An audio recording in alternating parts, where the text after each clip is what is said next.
What's up, everybody? Welcome to Santa Barbara's Westside neighborhood. I'm Joe Parker with the Santa Barbara Group, Berkshire Hathaway Real Estate, and I'm gonna take you on a complete full tour of Santa Barbara's Westside. Give you the pros and cons, the ins and outs, the boundaries, the price points, schools, parks, all that good stuff. So if you want to learn more about Santa Barbara's Westside, stay tuned. This is going to be the video for you. Now let's talk about the Westside neighborhood boundaries. What distinguishes the Westside? So on the east, you've got Carrillo Street, typically, although beyond that is another section of the West Side that is not featured on the main maps that you'll see in most like real estate websites that define the neighborhood, but it's still considered the West Side in my book, and most locals consider it the West Side as well. But from Carrillo Street up to Mission Street, the freeway, back to the end of Valerio, those are kind of the boundaries of the main section of the West Side. But like I said, you've got that little section by City College, and you also have another section over by La Cumbre Junior High. We're gonna look at it all, but that's to give you the lay of the land of everything we're looking at today. Within the West Side neighborhood, there are a couple of schools, including behind me, La Cumbre Junior High, which is on the outskirts of the neighborhood. And then in the middle of the neighborhood, we also have Harding Elementary School, so we'll check out that later. This one, you know, what's nice about having something like this in your neighborhood, after hours, you can use the playground, the track, all those things. A lot of the community goes out there and utilizes it for exercising, games, sports, all this kind of stuff. So it's a great feature of the neighborhood. All right, we've made our way over to Harding Elementary School, the elementary school for the West Side, embedded in this neighborhood here. This is it right behind me. Great little school, also another asset to the neighborhood when school's not in session. I see a lot of kids playing there, so they use it like a park, but it's a great school. You can see there's plenty of sidewalks on the west side, so a lot of safe ways for kids to walk to school if they're living close by. So another great asset of the west side, this little school right here. The types of homes you'll find available on the west side typically are 2 to 3 bedrooms, 1 to 2 bathrooms, on average, let's say from 1,000 to maybe 1,500 square feet.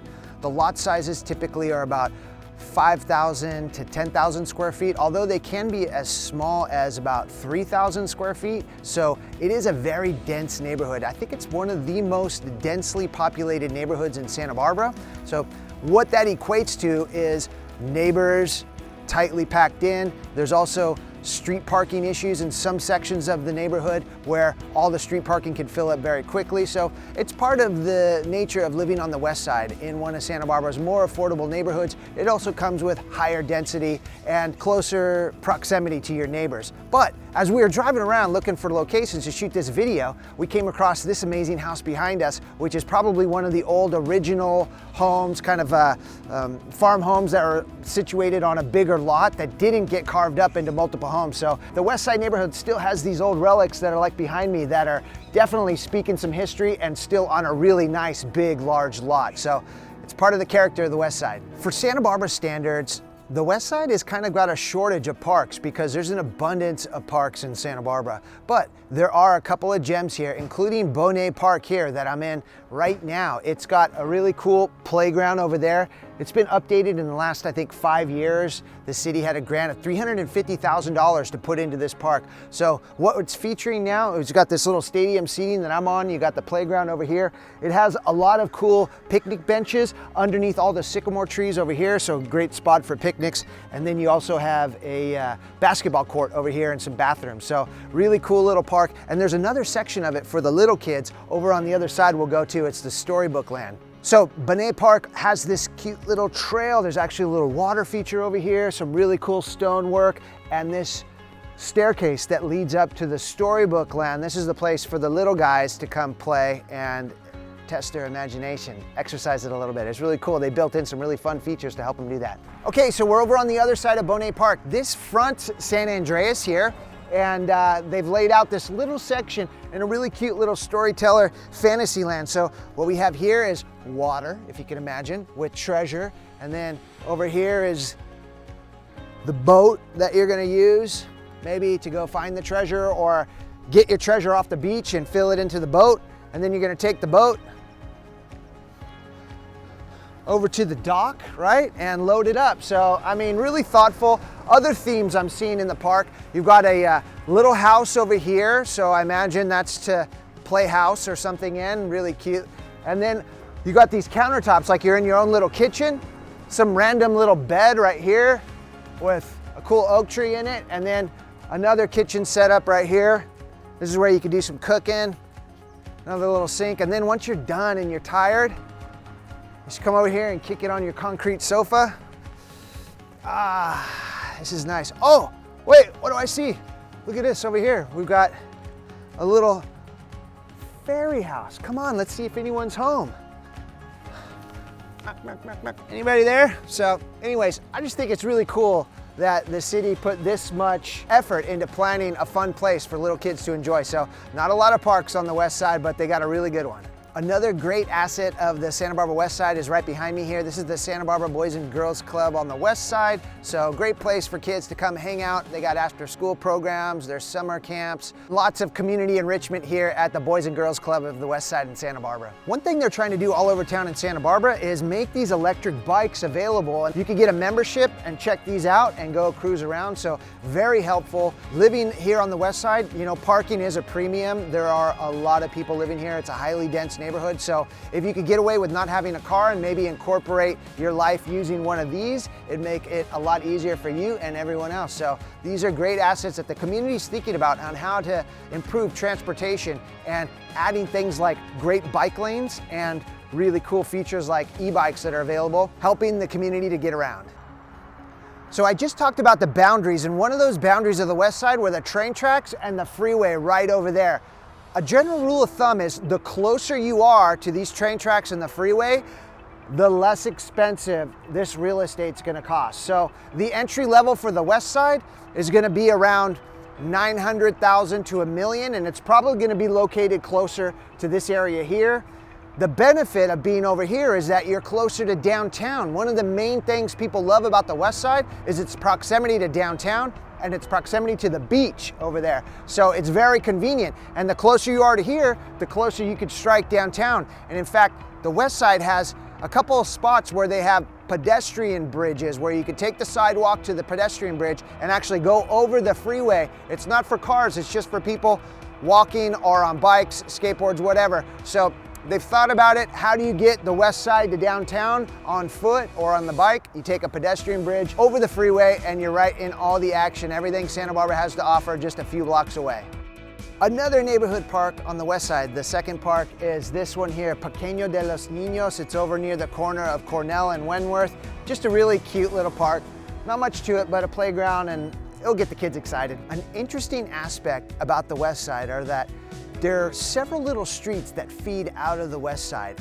One of the main ones is Valerio Street, and we're on Valerio right now. And right over here is where Valerio cuts across Calle Canyon and it brings you over to the back side of the mesa. So Valerio can actually be a little bit busy because it is one of those feeder streets that gets you out of the west side, right? Over onto the mesa, which is another great aspect of the west side, is that going right over this hill drops you right into the mesa. You know what the mesa means. There's a lot of beach over there, and they also have their own little commercial district. But this little section right here is really cool because it gets you elevated into this upper west side section. It feels a little bit different. There's a lot of big mature trees around here. There's also some areas where you could get a little bit of views, and it just has a little bit of a different feel. A little, you know, this is about as far as we could get from the section over by the freeway and the train tracks. And like I said, as you get up here, it just has a little better feel. It's a little more expensive. The properties in general, they look like they're a little bit more loved and taken care of. I've noticed down in the lower section of the west side that some of the properties maybe aren't as well kept. There's not as much pride of ownership, and there's a big amount of non-owner occupied people living on the west side, a lot of renters, and my guess would be that a lot of those renters are consolidated closer down towards where the freeway and the train tracks are, a little bit closer into there where you get a little bit more density of apartment buildings and things like that. So this section up here is kind of the upper area, the high-end area of the west side. So one of my favorite attributes of the west side is this commercial district right here. Most of the neighborhoods have some kind of commercial district close to them. The west side has this one built right into the neighborhood, kind of anchored at the corner of Mitchell Chirena and San Andreas. San Andreas right behind me here. But you can see we've got Foodland, that's the general grocery store for the neighborhood. Lots of different restaurants. There's a couple great Mexican restaurants here. We got El Zarape, that's been around for a little while. One of my favorite pizza joints here is Revolver Pizza. You got that over there. And La Bella Bakery over here, long-time bakery that's been serving pastries, Mexican-style pastries for about 30 years here in Santa Barbara. So also a little liquor store I see behind me. There's also a great hardware store. One of the best hardware stores in Santa Barbara is located right here on the Mesa. I mean, on the west side. And then Cuca's is around the corner. So another great legendary taqueria, huge burritos. Cuca's right over there, really good spot. So the commercial area of the west side is really checking off a lot of boxes. You can come here and you don't have to walk too far. You got a lot condensed right in this couple block area of the west side. So now we're over on the eastern section of the west side. This little section is east of Carrillo Street towards City College. And what you find over here is that the density gets much higher. You actually have quite a bit of student housing type apartments. They're not necessarily student housing like dorms, but you find City College attracts a lot of students living in them. So you get a full mix, but super high density over in this section. And there are some streets that filter in of single family homes that are close together as well. So you get a mix, but this section tends to be denser, but it is also closer to the beach. So you're literally like just a couple minutes from the beach if you're on your bike, and a walk would take you 10 minutes. So you got the upside there of being close to the beach. Something to consider, but that's the nature of the west side. It's not all the same. That's why it helps to have someone like myself help you find the right location of the west side if this is where you want to be. So please don't hesitate to reach out and ask if I can help you, because that's why I'm making these videos, to connect with you guys.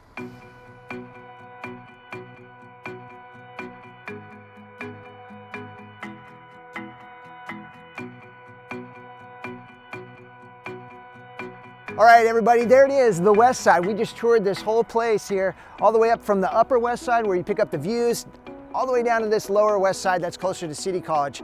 It's a really cool neighborhood. I think that this video will really give you a good insight on what it's all about. If you've watched this far, I've got a couple things I'd like to offer you. We have a bi-monthly newsletter that comes out all about Santa Barbara and real estate, so an easy way to stay in touch with Santa Barbara. We also have a ton of other videos. You may want to check out the 12 neighborhood videos that will describe other neighborhoods in Santa Barbara, and we're slowly building out each individual neighborhood video. So like this one, you'll have a clear idea of what these other neighborhoods are like. So be sure to check those out. And that's it, I think. Thanks for watching. Sign up for that newsletter. I'd love to connect with you. I make these videos to get reach outs from you. I love hearing from you guys to talk more about your journey towards Santa Barbara and how I can help you. So Joe Parker with the Santa Barbara Group, Berkshire Hathaway Real Estate. Thanks for watching, everyone. Make it a great day.